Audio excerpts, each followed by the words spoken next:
Friends, ಎಲ್ಲರಿಗೂ 75ನೇ ಸ್ವಾತಂತ್ರ್ಯ ಮಹೋತ್ಸವದ ಹಾರ್ದಿಕ ಶುಭಾಶಯಗಳು. ಇಂಡಿಪೆಂಡೆನ್ಸ್ ಡೇಗೆ ಸ್ಪೆಷಲ್ ಆಗಿ ಇವತ್ತು ನಾನು ಹಾಲಿನಿಂದ 3 ರೀತಿಯ ಡಿಫ್ರೆಂಟ್ ಸ್ವೀಟನ್ನು ಮಾಡಿದ್ದೀನಿ. ಅದನ್ನು ಯಾವ ರೀತಿ ಮಾಡಿದೆ ಅಂತ ಇವಾಗ ತೋರಿಸ್ತೀನಿ, ಬನ್ನಿ ನೋಡುವ.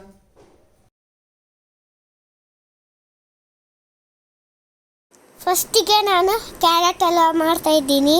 ಒಂದು ಬಾಣಲೆನ ಬಿಸಿ ಮಾಡಿ ಅದಕ್ಕೆ 2 ಸ್ಪೂನಷ್ಟು ನಾನು ತುಪ್ಪನ ಹಾಕ್ಕೊಂಡು ಅದು ಬಿಸಿಯಾದ ಮೇಲೆ 1 ಹಿಡಿಯಷ್ಟು ಗೋಡಂಬಿ ಮತ್ತು ದ್ರಾಕ್ಷಿನ ಹಾಕ್ಕೊಂಡು ಕಲರ್ ಚೇಂಜ್ ಆಗುವ ತನಕ ಇದನ್ನು ಫ್ರೈ ಮಾಡ್ಕೋಬೇಕು. ನೋಡಿ, ಇವಾಗ ಕಲರ್ ಚೇಂಜ್ ಆಗಿದೆ. ಇವಾಗ ಇದನ್ನು ತೆಗೆದಿಡ್ತಾ ಇದ್ದೀನಿ. ಹಲ್ವಾ ಮಾಡಲು ನಾನು 3 ಕ್ಯಾರೆಟನ್ನು ಚೆನ್ನಾಗಿ ತೊಳ್ಕೊಂಡು ತಂದಿದ್ದೀನಿ. ನೋಡಿ, ಇದರ ಮೇಲಿನ ಸಿಪ್ಪೆನ ಈ ಥರ ನೀಟಾಗಿ ತಗೋಬೇಕು. ಇದೇ ರೀತಿ ನಾನು ಎಲ್ಲ ಕ್ಯಾರೆಟ್ನ ಸಿಪ್ಪೆನ ತೆಗಿತಾ ಇದ್ದೀನಿ. ಇವಾಗ ನೋಡಿ, ಇದನ್ನು ಸಣ್ಣದಾಗಿ ತುರಿದುಕೊಳ್ಬೇಕು. ತುಂಬ ದಪ್ಪವಾಗಿ ಬೇಡ, ಈ ಥರ ಸಣ್ಣದಾಗಿ ತುರಿದುಕೊಳ್ಬೇಕು.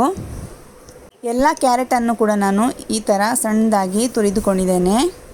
ನೋಡಿ, ಇವಾಗ ಎಲ್ಲ ರೆಡಿಯಾಗಿದೆ. ಇಷ್ಟು ಸಣ್ಣದಾಗಿ ತುರ್ಕೊಂಡಿದ್ದೀನಿ. ನೆಕ್ಸ್ಟ್ ಇದನ್ನು ನಾನು ಒಂದು ಕುಕ್ಕರ್ಗೆ ಹಾಕ್ಕೊಳ್ತಾ ಇದ್ದೀನಿ. ಹಾಕ್ಕೊಂಡಾದ್ಮೇಲೆ ಇದಕ್ಕೆ 1/4 ಕಪ್ಪಷ್ಟು ನಾನು ಹಾಲನ್ನು ಕೂಡ ಆ್ಯಡ್ ಮಾಡ್ಕೋತಾ ಇದ್ದೀನಿ. ನೀರು ಬೇಕಾಗಿಲ್ಲ, ಹಾಲಲ್ಲಿ ಇದು ಚೆನ್ನಾಗಿ ಬೇಯುತ್ತೆ. ಈಗ ಇದಕ್ಕೆ ನಾನು ಸ್ವಲ್ಪ ಉಪ್ಪನ್ನು ಕೂಡ ಹಾಕ್ಕೊಳ್ತಾ ಇದ್ದೀನಿ. ಸ್ವಲ್ಪನೇ ಸಾಕಾಗುತ್ತೆ, ಜಾಸ್ತಿ ಬೇಡ. ಇವಾಗ ಕುಕ್ಕರ್ನ ಲಿಡ್ಡನ್ನು ಕ್ಲೋಸ್ ಮಾಡಿ 2 ವಿಸಿಲ್ ಇದನ್ನು ಮಾಡ್ಕೋಬೇಕು. ನಾನು 2 ವಿಸಿಲ್ ಮಾಡ್ಕೊಳ್ತಾ ಇದ್ದೀನಿ. ನೀವು ಬೇಕಾದರೆ 3 ವಿಸಿಲ್ ಕೂಡ ಮಾಡ್ಕೋಬೋದು, ಚೆನ್ನಾಗಿ ಬೇಯುತ್ತೆ. ನೋಡಿ, ಇವಾಗ ಚೆನ್ನಾಗಿ ಬೆಂದಿದೆ. ಒಂದು ಸಲ ಚೆನ್ನಾಗಿ ಮಿಕ್ಸ್ ಮಾಡ್ಕೊಂಡಾದ್ಮೇಲೆ ಇದಕ್ಕೆ ಎಷ್ಟು ಸ್ವೀಟ್ ಬೇಕಂತ ನೋಡಿಕೊಂಡು ಸಕ್ಕರೆನ ಕೂಡ ಆ್ಯಡ್ ಮಾಡ್ಕೋಬೇಕು. ನಿಮಗೆ ಜಾಸ್ತಿ ಸ್ವೀಟ್ ಬೇಡ ಅನಿಸಿದರೆ ಕಡಿಮೆ ಸಕ್ಕರೆನ ಆ್ಯಡ್ ಮಾಡ್ಕೊಳ್ಳಿ. ನಾನು ಇದಕ್ಕೆ 4 ಸ್ಪೂನಷ್ಟು ಸಕ್ಕರೆನ ಹಾಕ್ಕೊಳ್ತಾ ಇದ್ದೀನಿ. ಹಾಲಿನಿಂದ ಸ್ವೀಟ್ ಮಾಡೋದ್ರಿಂದ ಇದಕ್ಕೆ ಸಕ್ಕರೆನೇ ಹಾಕ್ಕೋಬೇಕಾಗುತ್ತೆ. ಸಕ್ಕರೆನ ಹಾಕ್ಕೊಂಡಾದ್ಮೇಲೆ ಇದನ್ನು ಚೆನ್ನಾಗಿ ಒಂದು ಸಲ ಮಿಕ್ಸ್ ಮಾಡ್ಕೋಬೇಕು. ಇವಾಗ ನಾನು ಇದಕ್ಕೆ 2 ಸ್ಪೂನಷ್ಟು 2 ಅಥವಾ 3 ಸ್ಪೂನಷ್ಟು ನಾನು ತುಪ್ಪನ ಹಾಕ್ಕೊಳ್ತಾ ಇದ್ದೀನಿ. ಇದಕ್ಕೆ ಜಾಸ್ತಿ ತುಪ್ಪ ಬೇಕಾಗಿಲ್ಲ, 2 ಸ್ಪೂನಷ್ಟು ಅಥವಾ 3 ಸ್ಪೂನು ಸಾಕಾಗುತ್ತೆ. ನಾನು 3 ಸ್ಪೂನಷ್ಟು ತುಪ್ಪನ ಆ್ಯಡ್ ಮಾಡ್ಕೋತಾ ಇದ್ದೀನಿ. ಮತ್ತು ಇದನ್ನು ಚೆನ್ನಾಗಿ ಮಿಕ್ಸ್ ಮಾಡ್ಕೋಬೇಕು. ಇದನ್ನು ಇನ್ನೂ ಕೈ ಬಿಡದೆ ಚೆನ್ನಾಗಿ ಈ ಥರ ಮಿಕ್ಸ್ ಮಾಡಿಕೊಂಡು ಬೇಯಿಸಬೇಕು. ಸಕ್ಕರೆ ಚೆನ್ನಾಗಿ ಕ್ಯಾರೆಟನ್ನು ಹೀರ್ಕೊಂಡಿದೆ. ಇವಾಗ ನಾನು ಫ್ರೈ ಮಾಡ್ಕೊಂಡಿರುವಂತಹ ಗೋಡಂಬಿ ಮತ್ತು ದ್ರಾಕ್ಷಿನ ತುಪ್ಪ ಸಮೇತವಾಗಿ ಇದಕ್ಕೆ ಹಾಕ್ಕೊಳ್ತಾ ಇದ್ದೀನಿ. ಇಷ್ಟೇ ತುಪ್ಪ ಸಾಕಾಗುತ್ತೆ, ಇನ್ನೂ ಹಾಕಬೇಕಾಗಿಲ್ಲ. ಮತ್ತೆ ಒಂದು ಸಲ ಚೆನ್ನಾಗಿ ಮಿಕ್ಸ್ ಮಾಡ್ಕೋಬೇಕು. ಇವಾಗ ನಾನು ಇದಕ್ಕೆ ಏಲಕ್ಕಿ ಪೌಡ್ರನ್ನು ಕೂಡ ಆ್ಯಡ್ ಮಾಡ್ಕೋತಾ ಇದ್ದೀನಿ. ಒಂದು ಸಲ ಚೆನ್ನಾಗಿ ಮಿಕ್ಸ್ ಮಾಡ್ಕೋಬೇಕು. ಚೆನ್ನಾಗಿ ಮಿಕ್ಸ್ ಆದಮೇಲೆ ಇದು ಇವಾಗ ರೆಡಿ ಆಯಿತು. ಗ್ಯಾಸ್ ಆಫ್ ಮಾಡ್ಕೊಳ್ಳೋಣ. ನೋಡಿ, ತುಂಬ ಬೇಗನೆ ಈಸಿಯಾಗಿ ರೆಡಿಯಾಗುವಂತಹ ಕ್ಯಾರೆಟ್ ಹಲ್ವಾ ರೆಡಿಯಾಗಿದೆ. ಇವಾಗ ಇದನ್ನು ಸರ್ವ್ ಮಾಡ್ಕೋಬೇಕು. ಇವಾಗ ನಾನು ಕೊಬ್ಬರಿ ಲಡ್ಡನ್ನು ರೆಡಿ ಮಾಡ್ಕೋತಾ ಇದ್ದೀನಿ. ಇದಕ್ಕೆ ನಾನು 1 ಕಪ್ಪಷ್ಟು ಹಾಲನ್ನು ತೊಗೊಂಡು ಒಂದು ಬೌಲಿಗೆ ಹಾಕ್ಕೊಳ್ತಾ ಇದ್ದೀನಿ. ಇದಕ್ಕೇ 1/4 ಕಪ್ಪಷ್ಟು ನಾನು ಮಿಲ್ಕ್ ಪೌಡರನ್ನು ಕೂಡ ಆ್ಯಡ್ ಮಾಡ್ಕೋತಾ ಇದ್ದೀನಿ. ಹಾಲಿನ ಪೌಡರ್ ಹಾಕ್ಕೊಂಡಾದ್ಮೇಲೆ ಇದನ್ನು ಚೆನ್ನಾಗಿ ಮಿಕ್ಸ್ ಮಾಡ್ಕೋಬೇಕು. ನೋಡಿ, ಈ ಥರ ಚೆನ್ನಾಗಿ ಮಿಕ್ಸ್ ಆಗಬೇಕು. ಗಂಟಿಲ್ದಾಗೆ ಮಿಕ್ಸ್ ಮಾಡಿ ಇದನ್ನು ರೆಡಿ ಮಾಡ್ಕೋಬೇಕು.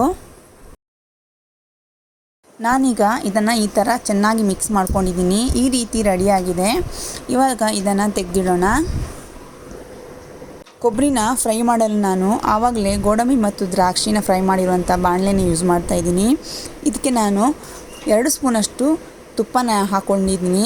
2 ಸ್ಪೂನಷ್ಟು ಸಾಕಾಗುತ್ತೆ, ಯಾಕಂದರೆ ಕೊಬ್ಬರಿಯಲ್ಲಿ ಆಯಿಲ್ನ ಅಂಶ ಇರೋದ್ರಿಂದ 2 ಸ್ಪೂನಷ್ಟು ಸಾಕಾಗುತ್ತೆ. ಕೊಬ್ಬರಿ ಪುಡಿನ ನಾನು ಯಾವ ರೀತಿ ರೆಡಿ ಮಾಡಿದ್ದೀನಿ ಅಂದರೆ, ಅದರ ಮೇಲಿನ ಸಿಪ್ಪೆನ ತೆಗೆದು ಅದನ್ನು ಸಣ್ಣದಾಗಿ ಕಟ್ ಮಾಡಿಕೊಂಡು ಮಿಕ್ಸಿಗೆ ಹಾಕ್ಕೊಂಡು ಈ ಥರ ಪೌಡರ್ ಮಾಡಿಕೊಂಡು ತಂದಿದ್ದೀನಿ. 1 ಕಪ್ ಹಾಲಿಗೆ ನಾನು 2ರಷ್ಟು ಕೊಬ್ಬರಿ ಪುಡಿನ ತೊಗೊಂಡಿದ್ದೀನಿ. ಇವಾಗ ಇದನ್ನು ಲೈಟಾಗಿ ಫ್ರೈ ಮಾಡ್ಕೋಬೇಕು. ತುಂಬ ಜಾಸ್ತಿ ಫ್ರೈ ಮಾಡ್ಕೋಬಾರ್ದು, ಇದರ ಕಲರ್ ಚೇಂಜ್ ಆಗಬಾರ್ದು. ಲೈಟಾಗಿ ಸ್ವಲ್ಪ ಘಮ ಬರೋ ತನಕ ಇದನ್ನು ಫ್ರೈ ಮಾಡ್ಕೋಬೇಕು. ಲೋ ಫ್ಲೇಮಲ್ಲೇ ಇದನ್ನು ಫ್ರೈ ಮಾಡ್ಕೋಬೇಕು, ಇಲ್ಲಾಂದರೆ ಸೀದೋಗುತ್ತೆ.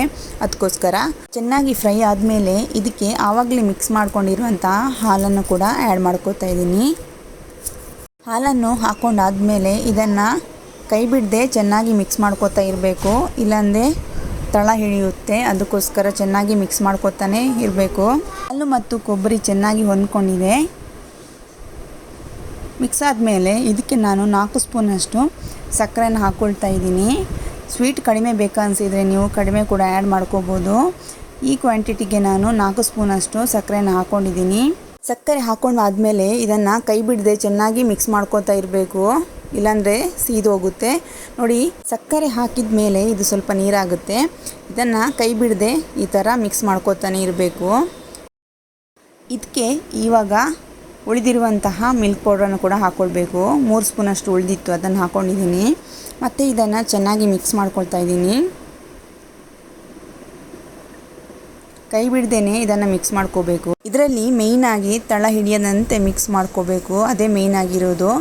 ಇವಾಗ ನೋಡಿ ರೆಡಿ ಆಯಿತು, ತಳ ಬಿಟ್ಟು ಬರ್ತಾ ಇದೆ. ಕಲರ್ ಚೇಂಜ್ ಆದರೆ ಲಡ್ಡು ಚೆನ್ನಾಗಿ ಬರಲ್ಲ. ಬಿಸಿ ಇರುವಾಗಲೇ ಉಂಡೆನ ನಾನು ರೆಡಿ ಮಾಡ್ಕೋತಾ ಇದ್ದೀನಿ. ಯಾವ ಸೈಜ್ ಬೇಕು ಅಂತ ನೋಡಿಕೊಂಡು ಲಡ್ಡನ್ನು ರೆಡಿ ಮಾಡ್ಕೊಳ್ಳಿ. ನೋಡಿ, ಈ ಥರ ಚೆನ್ನಾಗಿ ಲಡ್ಡನ್ನು ರೆಡಿ ಮಾಡ್ಕೋಬೇಕು. ಮತ್ತು ಉಳಿದಿರುವಂತಹ ಕೊಬ್ಬರಿ ಪೌಡ್ರನ್ನ ಇದರಲ್ಲಿ ಮಿಕ್ಸ್ ಮಾಡಿಕೊಂಡು ಎಲ್ಲ ಕಡೆ ಚೆನ್ನಾಗಿ ಸ್ಪ್ರೆಡ್ ಮಾಡ್ಕೋಬೇಕು. ಇವಾಗ ಉಂಡೆ ರೆಡಿಯಾಗಿದೆ. ಇದೇ ರೀತಿ ನಾನು ಎಲ್ಲ ಉಂಡೆಗಳನ್ನು ಕೂಡ ಮಾಡ್ಕೋತಾ ಇದ್ದೀನಿ. ತುಂಬ ಈಸಿ ಇರುತ್ತೆ, ಉಂಡೆ ಮಾಡೋಕ್ಕೇನು ಕಷ್ಟ ಆಗಲ್ಲ. ತುಂಬ ಈಸಿಯಾಗಿ ರೌಂಡ್ ಶೇಪಾಗಿ ಮಾಡ್ಕೋಬೋದು. ಮಿಲ್ಕ್ ಪೌಡ್ರ್ ಇಲ್ಲದೇ ಇದ್ದರೆ ಕೂಡ ಹಾಲನ್ನು ಸ್ವಲ್ಪ ಜಾಸ್ತಿನೇ ಹಾಕ್ಕೊಂಡು ಕೂಡ ಇದನ್ನು ರೆಡಿ ಮಾಡ್ಕೋಬೋದು.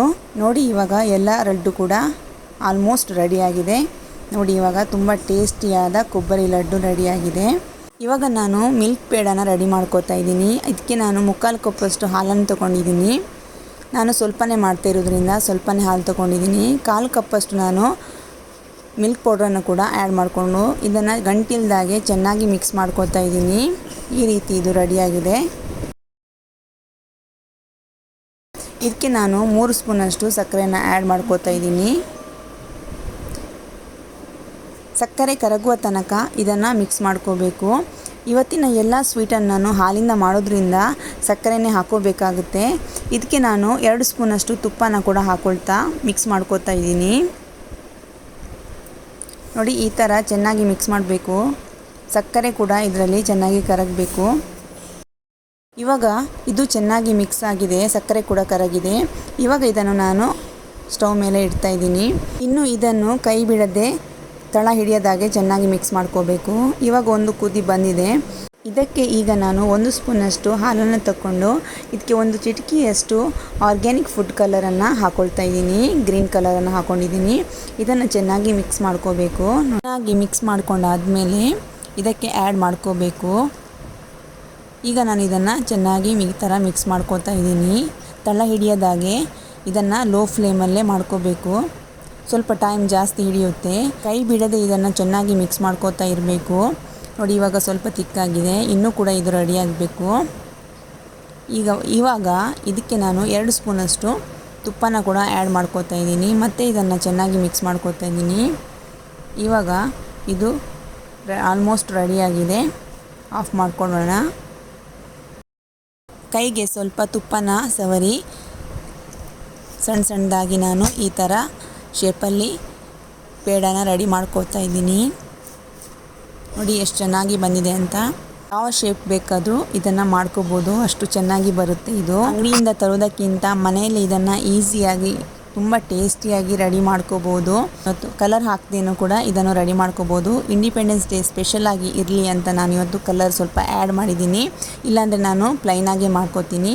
ನೋಡಿ, ಇವಾಗ ನಮ್ಮ 25ನೇ ಸ್ವಾತಂತ್ರ್ಯ ಮಹೋತ್ಸವದ ವಿಶೇಷವಾಗಿ ನಾನು ಸ್ವೀಟನ್ನು ರೆಡಿ ಮಾಡಿದ್ದೀನಿ. ನೋಡಿದ್ರಲ್ವ ಎಷ್ಟು ಈಸಿಯಾಗಿ ಬೇಗನೆ ಸ್ವೀಟನ್ನು ಮಾಡ್ಬೋದು. ಕೇವಲ 3 ಇಂಗ್ರೀಡಿಯೆಂಟ್ಸನ್ನು ಯೂಸ್ ಮಾಡ್ಕೊಂಡು ಎಷ್ಟು ಈಸಿಯಾಗಿ ಸ್ವೀಟ್ ರೆಸಿಪಿನ ಮಾಡ್ಬೋದು ಅಂತ ನೀವು ನೋಡಿದ್ರಲ್ವಾ. ನೀವು ಕೂಡ ಇದನ್ನು ಮನೆಯಲ್ಲಿ ಟ್ರೈ ಮಾಡಿ. ಯಾವುದೇ ಹಬ್ಬಕ್ಕೂ ಕೂಡ ಈ ರೆಸಿಪಿನ ನೀವು ಮಾಡ್ಬೋದು. ತುಂಬಾ ಈಸಿಯಾಗಿದೆ, ಬೇಗನೆ ಕೂಡ ಮಾಡ್ಕೋಬೋದು. ಈ ವಿಡಿಯೋ ನಿಮಗೆ ಇಷ್ಟ ಆಗಿದ್ರೆ ದಯವಿಟ್ಟು ಲೈಕ್ ಮಾಡಿ, ಶೇರ್ ಮಾಡಿ, ಕಮೆಂಟ್ಸ್ ಮಾಡಿ.